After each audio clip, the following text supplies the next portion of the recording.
കഴിഞ്ഞ കുറച്ചു ദിവസങ്ങളായി സോഷ്യൽ ഇടങ്ങളിൽ ചർച്ചയാവുകയാണ് നടൻ ബാലയും ഗായിക അമൃത സുരേഷും തമ്മിലുള്ള വിഷയങ്ങൾ. അടുത്തിടെ ബാലയുടെയും അമൃതയുടെയും മകൾ തന്റെ പിതാവിനെതിരെ വീഡിയോയുമായി രംഗത്തെത്തിയിരുന്നു. അച്ഛൻ പറയുന്നതെല്ലാം കള്ളമാണെന്നും അച്ഛനൊപ്പം പോകാൻ താല്പര്യമില്ലെന്നുമായിരുന്നു കുട്ടി പറഞ്ഞിരുന്നത്. ഇതിനു മുൻപ് പലതവണ അഭിമുഖങ്ങളിലൂടെയും ഫേസ്ബുക്കിലൂടെയുമൊക്കെ മകളെ തന്നെ കാണാൻ അനുവദിക്കാതെ അമൃതയും സഹോദരി അഭിരാമിയും പിടിച്ചുവച്ചിരിക്കുകയായിരുന്നു എന്നായിരുന്നു ബാലയുടെ ആരോപണം. എന്നാൽ ബാലയുടെ കൊണ്ടുള്ളതായിരുന്നു മകളുടെ പ്രതികരണം. മകൾക്ക് മറുപടിയുമായും ബാല എത്തി. എന്നാൽ ബാലയുടെ ആരാധകർ കുട്ടിയാണെന്ന പരിഗണന പോലും നൽകാതെ സൈബർ അധിക്ഷേപവുമായി എത്തി. മകൾക്കെതിരെയുള്ള സൈബർ ആക്രമണം രൂക്ഷമായതോടെ അമൃതയും അഭിരാമിയും വിഷയത്തിൽ പ്രതികരണവുമായി രംഗത്തെത്തിയിരുന്നു. ഇതോടെ ഇരുവർക്കെതിരെയായി സൈബർ ആക്രമണം. അമൃതയുടെയും അഭിരാമിയുടെയും അഭ്യർത്ഥനകൾക്കും അപേക്ഷകൾക്കും യാതൊരു വിലയും കൊടുക്കാതെ സൈബർ ആക്രമണം അതിരുവിട്ടതോടെ നിയമ നടപടിയുമായി രംഗത്തെത്തിയിരിക്കുകയാണ് അഭിരാമി സുരേഷ്. വിജിരാജ് അഞ്ചൽ എന്ന യൂട്യൂബർക്കെതിരെ പോലീസിൽ പരാതി നൽകിയിട്ടുണ്ടെന്നാണ്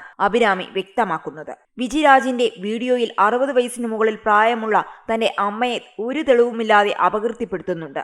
അടിസ്ഥാനരഹിതമായ ഈ അവകാശവാദങ്ങൾ സത്യമോ മാന്യതയോ പരിഗണിക്കാതെയുള്ളതാണ്. എന്റെ സഹോദരിയെക്കുറിച്ച് വിജിരാജ് അഞ്ചൽ അപമാനകരമായി സംസാരിച്ചു. അവളുടെ ധാർമ്മികതയെ ചോദ്യം ചെയ്തു. എന്നെയും സ്വഭാവദൂഷ്യം ആരോപിച്ചു. ഞാൻ എന്റെ സഹോദരിയുടെ മുൻ പങ്കാളികളുമായി ഇടപഴകാൻ സാധ്യതയുണ്ടെന്ന് പോലും പറയുന്നു. ഈ തെറ്റായ ആരോപണങ്ങൾ മാന്യതയുടെ എല്ലാ പരിധികളും ലംഘിച്ചിരിക്കുന്നു. അതിനാലാണ് ഞാൻ അദ്ദേഹത്തിനെതിരെ നിയമ നടപടി സ്വീകരിക്കുന്നതെന്ന് അഭിരാമി വ്യക്തമാക്കി. തന്റെ ഫേസ്ബുക്ക് പോസ്റ്റിന് കീഴിൽ അപകീർത്തികരമായ കമന്റിട്ട ആനന്ദ് കൃഷ്ണൻ എന്ന വ്യക്തിക്കെതിരെയും നിയമ നടപടി സ്വീകരിച്ചതായി അഭിരാമി പറയുന്നു. തനിക്കും കുടുംബത്തിനുമെതിരായ സൈബർ ആക്രമണങ്ങളെ തുടർച്ചയായ നിയമ നടപടികളിലൂടെ കൈകാര്യം ചെയ്യുമെന്ന് തന്നെ അഭിരാമി വ്യക്തമാക്കുന്നു. ഇതിനു വേണ്ട തെളിവുകൾ ശേഖരിക്കാനുള്ള ശ്രമത്തിലാണ് അഭിരാമി. മതിയായ തെളിവുകൾ ശേഖരിച്ചു കഴിഞ്ഞാൽ സൈബർ ആക്രമണത്തെക്കുറിച്ച് കേരള പോലീസിന് പരാതി നൽകും. അവിവാഹിതയായ ഒരു സ്ത്രീ എന്ന നിലയിൽ എന്റെ ഇമേജിന് വലിയ നഷ്ടം സംഭവിച്ചിട്ടുണ്ട്.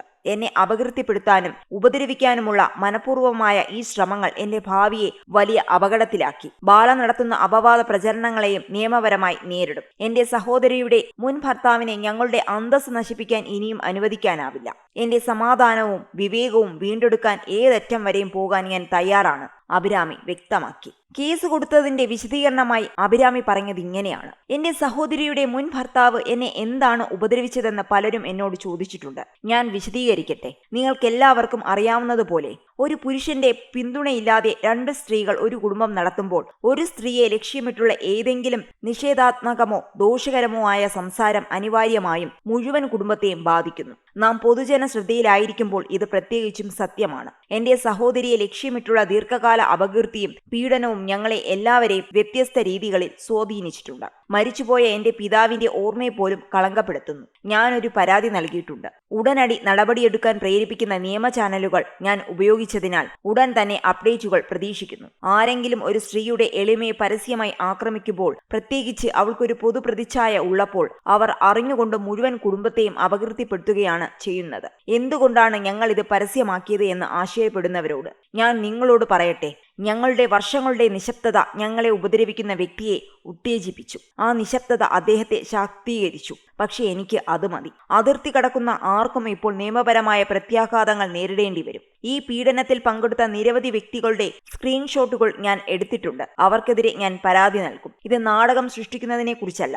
ഇത് എന്റെ ജീവിതത്തെയും എന്റെ എളിമയെയും ധാർമ്മികതയെയും സംരക്ഷിക്കുന്നതിനെ കുറിച്ചാണ്. മതി.